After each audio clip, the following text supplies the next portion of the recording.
Over the years, we've worked on scores of speaker designs with Dennis Murphy, an exceptional crossover artist. One day Dennis called to say he had just developed a new model we might be interested in. He thought we could bring it to market for under $2,000. Well, the way we build cabinets, I told Dennis I wasn't sure we could do it, and I really wasn't interested. But he persisted. So I finally told him we'd build a pair and give it a listen. I'm not exaggerating here, but within the first 30 seconds of hearing these speakers, I knew we had to figure out how to do it. The reaction, frankly, was more than we could have anticipated. In the very first SongTower review, the headline read, "Out of the Park Home Run." They received Product of the Year awards from Enjoy the Music and Audioholics.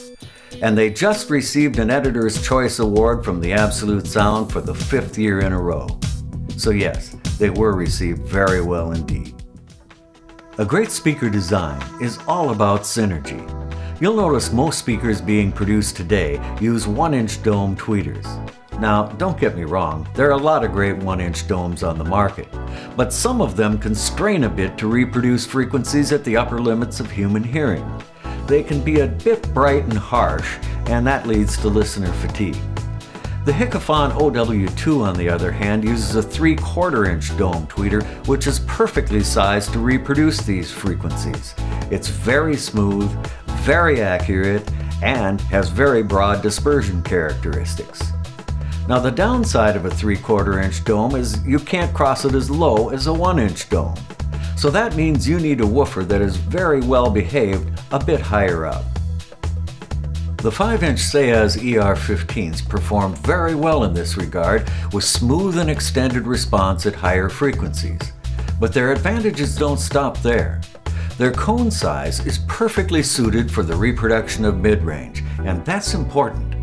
80% of all the information is in the mid-range, and in home theater, all of the dialogue is in the mid-range, so intelligibility is quite high. And their off-axis response is generally superior to that of a larger woofer. The downside is a 5-inch woofer won't play quite as deep as a larger diameter driver, and that's where the transmission line cabinet comes into play. The SongTower transmission line cabinet was designed by Paul Kittinger and was based on the MathCAD models of Martin King. Instead of playing down to 50 Hz like the ER15s would in a normal ported cabinet, the transmission line cabinet allows these woofers to play down to an F3 of 42 Hz. People are often amazed at the bass extension generated by a single pair of 5-inch woofers. And since there are two woofers sharing the load, they can handle a good deal of power as well. Of course, none of this would be of much value without a great crossover design. And Dennis Murphy did an excellent job in that regard. The SongTowers are smooth from top to bottom. They're extremely accurate, they have great off-axis response, and excellent bass extension. The SongTowers come together like a perfect storm. The sum is definitely greater than the total of all the parts.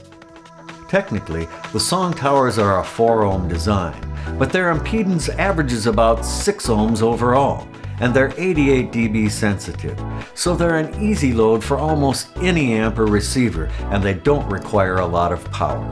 The frequency response is 42 Hz to 20,000 Hz plus or minus 3 dB.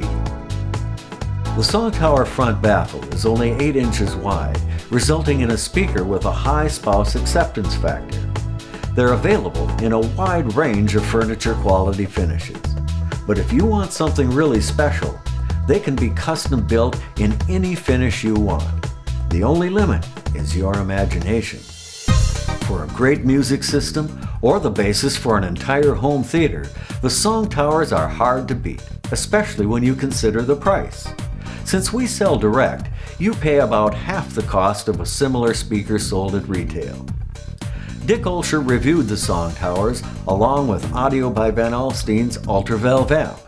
He concluded his write-up in the Absolute Sound by noting that this combination represents, quote, the most musical audio dollars you're ever likely to spend during a lifetime of consumption.